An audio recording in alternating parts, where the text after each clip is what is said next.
આપણે ઘૂંટણ માટેની થોડી કાલે કસરત જોઈ, આજે પણ થોડી ઘૂંટણ માટેની અને હાથ પગ માટેની કસરત જોઈશું.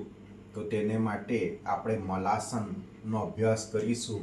મલાસન કરવા માટે આ રીતે તમારે નમસ્કારની મુદ્રા અને આ રીતે તમારે ઊભા રહેવાનું છે, જેથી તમારા ઘૂંટણની કસરત થાય છે અને હાથ પગ પણ મજબૂત થાય છે.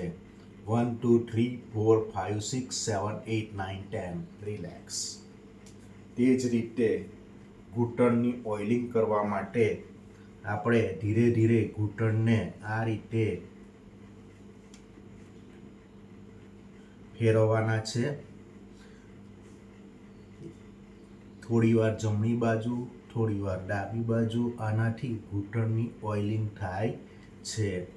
કેટલીક વાર આપણે અંદરની બાજુ અને બહારની બાજુ પણ ઘૂંટણને લઈ જઈશું, જેથી ઘૂંટણની ઓઇલિંગ થશે અને આ રીતે તમારા ઘૂંટણ મજબૂત થાય છે.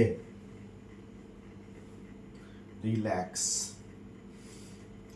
તો આ રીતે કરવાથી તમારા ઘૂંટણ અને હાથ પગની કસરત થાય છે, ઘૂંટણ મજબૂત થાય છે.